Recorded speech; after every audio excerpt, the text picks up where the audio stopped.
মাননীয় সদস্যগণ একটু শান্ত হয়ে বসুন। পশ্চিমবঙ্গ সরকারের 2026-2027 অর্থ বছরের জন্য বার্ষিক আর্থিক বিবরণ। আজকে আমরা পশ্চিমবঙ্গ সরকারের 2026-27 অর্থ বছরের জন্য বার্ষিক আর্থিক বিবরণ মাননীয় মন্ত্রী শ্রী স্বপন দাশগুপ্ত মহোদয় পেশ করবেন। আমি ওনাকে আমন্ত্রণ জানাচ্ছি।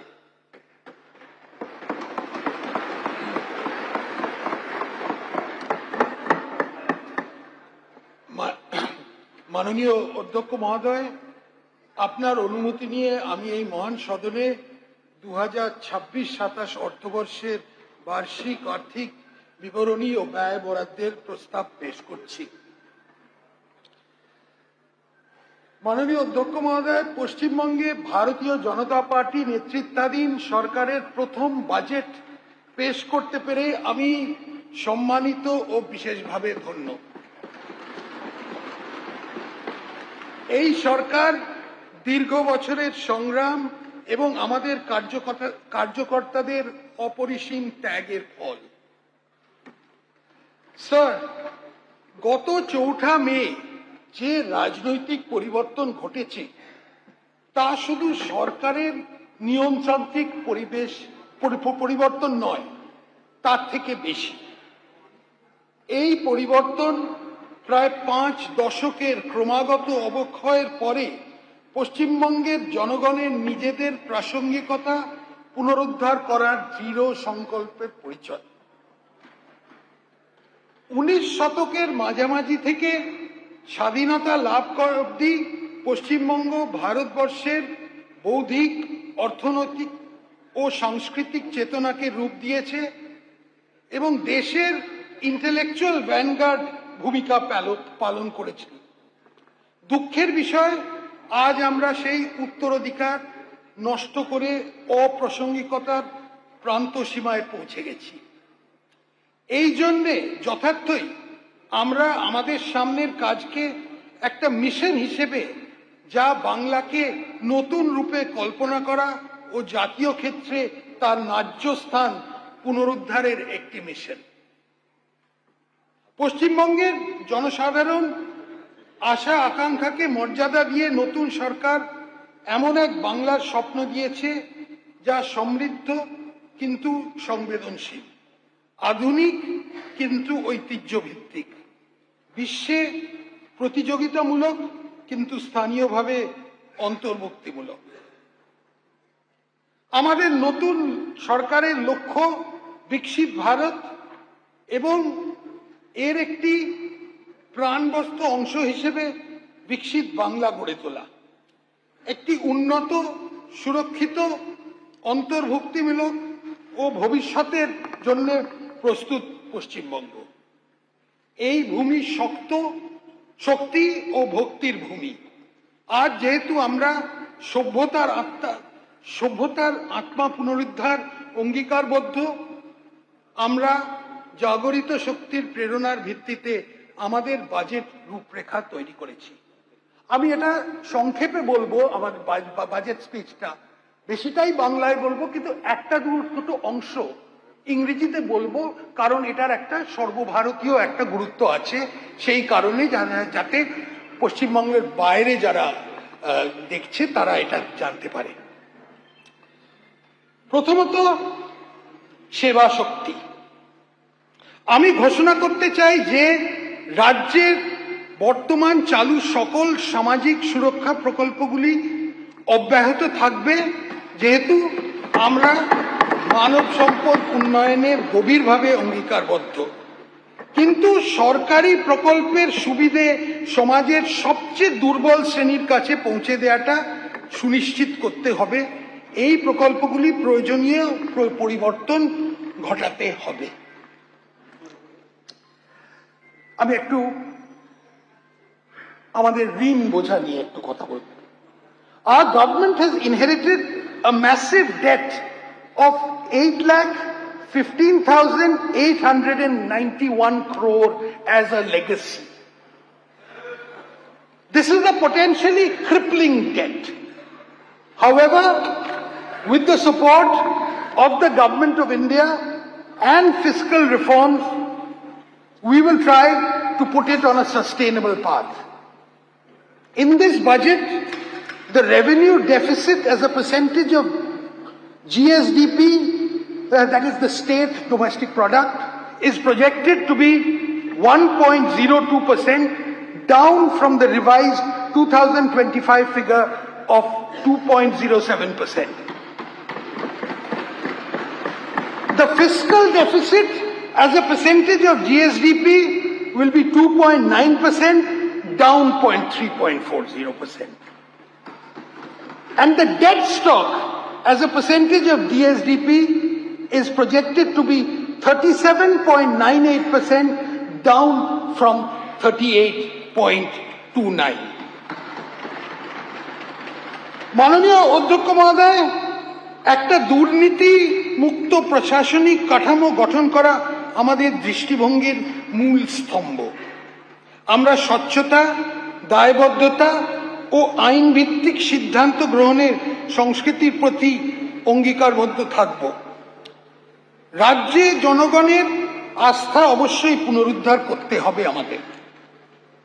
রাজ্য সরকার নাগরিকদের কাছে পৌঁছতে আপনার সরকার আপনার পাশে নামে একটি নতুন উদ্যোগ নিয়েছে, যাতে দ্বারা 820820, আমি আরেকবার বলছি, 8282082820 টোল ফ্রি হেল্পলাইন মাধ্যমে স্বচ্ছতার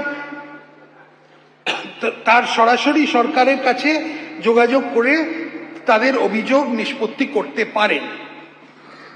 24 ঘন্টা জনসাধারণের নিরাপত্তা ও সুরক্ষার জন্য সম্মিলিতভাবে জরুরি মোকাবিলার উদ্দেশ্যে ডায়াল 112 হেল্পলাইন ব্যবস্থা চালু করা হয়েছে। প্রশাসনিক সংস্কার এর অংশ হিসেবে নতুন জেলা, মহকুমা, পুরসভা ও অগ্নিনির্বাপন কেন্দ্র গঠন করা হবে। নতুন জেলাগুলোর মধ্যে থাকবে কলকাতা, বসিরহাট, সুন্দরবন, জঙ্গিপুর ও আরামবাগ। কাঁথিতে একটা নতুন পুলিশ ডিস্ট্রিক্ট হবে। গোপীবল্লভপুরে একটা নতুন মহকুমা, নতুন পুরসভা হবে। শিব মন্দির, গাজল, চাঁচল, বেলদা, বাগনান, জয়গাঁ, কোলাঘাট, কামারপুকুর, টুঙ্গিদিঘি। নতুন ফায়ার ব্রিগেড স্টেশন হবে হেমতাবাদ, বিনাঝাপড়া, করণদিঘি, মানিকচক, ফলতা, কালিম্পং জেলার লাভা ব্লকের গিদ্দাবলিং, গড়বেতা, চণ্ডীপুর এবং কাকদ্বীপ। দার্জিলিংয়ের ডালি ফায়ার ব্রিগেড স্টেশনটাকে উন্নত করা হবে। কাঁথি 1 ও দেশপ্রাণ ব্লকের সংলগ্ন মৌজা যোগ করে দীঘা শঙ্করপুর ডেভেলপমেন্ট অথরিটির কাজটা এখতিয়ার বাড়ানো হবে। রাজ্য সরকারি অফিসগুলোতে 1 লক্ষ শূন্য পদ পূরণ করা যাবে, যার 33% মহিলাদের জন্য সংরক্ষিত থাকবে।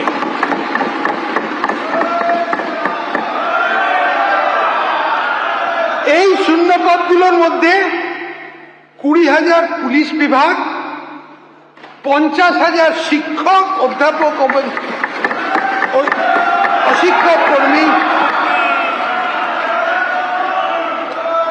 1,000 ইস্টার্ন ফ্রন্টিয়ার রাইফেলস এবং বাকি অনেক সরকারি নিয়োগ করা হবে। যেখানে প্রযোজ্য সেখানে 10% অগ্নিবীরদের জন্য সংরক্ষিত থাকবে। সরকারি পদে নিয়োগের জন্য বয়সের ঊর্ধ্বসীমা ইতিমধ্যে 5 বছর ছাড় দেওয়া হবে। এই সুবিধা পরবর্তী 2 বছরের জন্য বহাল থাকবে। সরকারি নিয়োগকারী বিভিন্ন সংস্থাকে ইউপিএসসির ধাঁচে একটি প্রাতিষ্ঠানিক কাঠামোর মধ্যে আনা হবে। আর্টিফিশিয়াল ইন্টেলিজেন্স সারা পৃথিবীব্যাপী পরবর্তী শিল্প বিপ্লবের সূচনা করেছে। আমরা পশ্চিমবঙ্গকে কৃত্রিম বুদ্ধিমত্তা ব্যবহারে দেশের মধ্যে অগ্রণী করতে তুলতে ওয়েস্ট বেঙ্গল ইম্প্যাক্ট এআই মিশনের সূচনা করছি। আমরা রাজ্য সরকারি আর্থিক ব্যবস্থাপনাকে বিভিন্ন ক্ষেত্রে পেপারলেস করে তুলতে পাবলিক ফাইন্যান্সিয়াল ম্যানেজমেন্ট রিফর্মসের পরবর্তী ধাপের সূচনা করছি। রাজ্য সরকার সম্মতির ভিত্তিতে digital India land records modernisation programme এর আধার সিডিং চালু করা হবে। রাজ্য সরকার পৌর এলাকায় জমির রেকর্ড আধুনিকরণের লক্ষ্যে গৃহীত জাতীয় উদ্যোগের অংশ হিসেবে DILRMP অধীনে national geospatial knowledge base land survey of urban habitation প্রকল্পে যোগদান দায়বদ্ধ। এটা খুব গুরুত্বপূর্ণ, পরে বুঝতে পারি। আমি খুব খুশির সঙ্গে জানাচ্ছি যে আমরা অনলাইন নথি পরীক্ষা, online slot booking, biometric facial recognition, online মাধ্যমে কাগজবিহীন রিফান্ড, অত্যাধুনিক রেজিস্ট্রেশন রেকর্ড সংরক্ষণ এবং রেজিস্ট্রেশন অফিসগুলোতে সর্বসাধারণের জন্য আধুনিক সুবিধাযুক্ত পরিকাঠামো উন্নয়নের ব্যবস্থা করব। এর মধ্যে ভেহিকল লোকেশন ট্রাফিক ডিভাইস থাকবে চুরি করা গাড়িগুলো ধরার জন্য।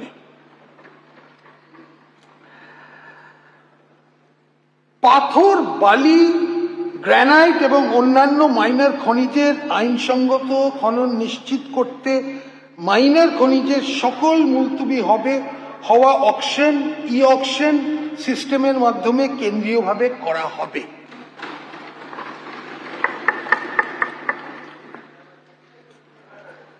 রাজ্য সরকার নতুন সিভিল সার্ভিস অফিসার্স ইনস্টিটিউট গড়ে তোলার জন্য নিউ টাউনে প্রায় 5 একর জমি দেবে। কলকাতায় একটি সংস্কৃতি স্কুল গড়ে তোলা হবে। এবার আপনাদের জন্য একটি বিশেষ কিছু। এমএলএর প্রতি যে এই ফান্ডের পরিমাণ প্রতি বছর বর্তমান 70 লক্ষ টাকা থেকে বাড়িয়ে 1 কোটি করা হচ্ছে।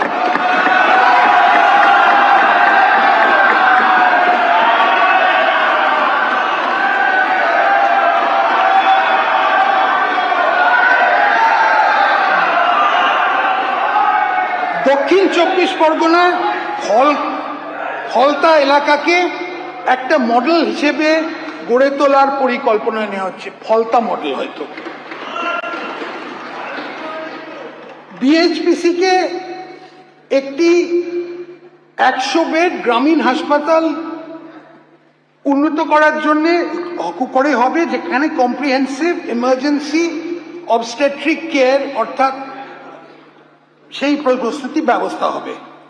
জঙ্গিপুর এলাকায় মারাত্মক নদী ভাঙন, বন্যা প্লাবনের মতো বিপদের ঝুঁকি আছে এবং বন্যা প্রতিরোধ ও পুনর্বাসনের কাজ জন্য আমি 50 কোটি টাকা বরাদ্দ করতে দিচ্ছি। স্টেট ট্রান্সপোর্ট কর্পোরেশনে নিযুক্ত কন্ডাক্টর পারিশ্রমিক বাড়িয়ে মাসে 16,000 টাকা করার প্রস্তাব করা হচ্ছে।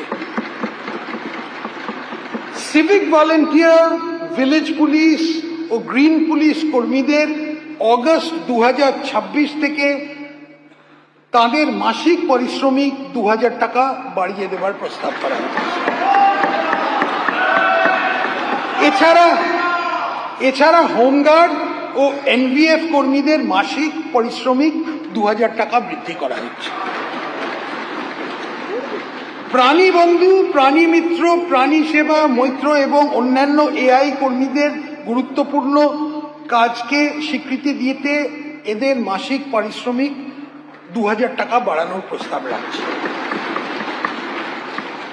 Village resource persons, vector control team, vector surveillance team এদের দৈনিক পরিশ্রমে বর্তমান হার যথা 200 টাকা ও 175 টাকার উপরে আরো 100 টাকা বৃদ্ধি করা হবে।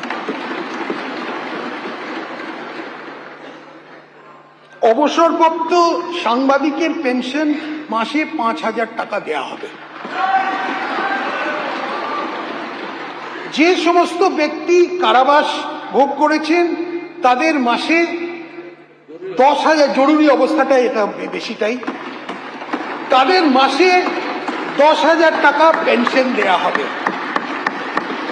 রাজনৈতিক বিশ্বাসের জন্য মিথ্যা ও ভিত্তিহীন মামলার শিকার হয়েছেন তাদের সংগ্রামী ভাতা দেয়া হবে।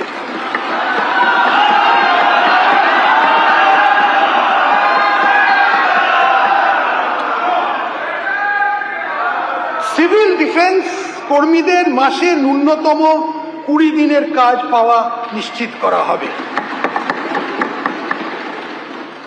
রাজ্য সরকারি কর্মচারী, আধা সরকারি কর্মচারী, শিক্ষক ও অশিক্ষক কর্মীবৃন্দ সরকারের কাছে কাজ ও নীতি রূপায়ণের গুরুত্বপূর্ণ ভূমিকা পালন করেছে।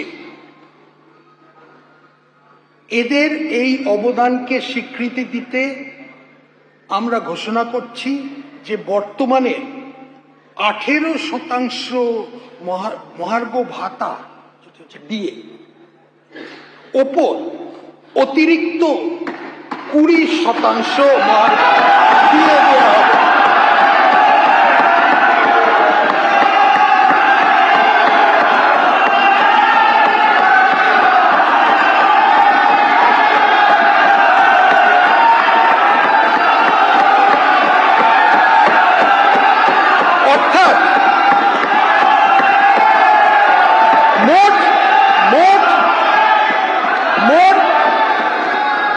মোট ডিএ হার হবে 38%।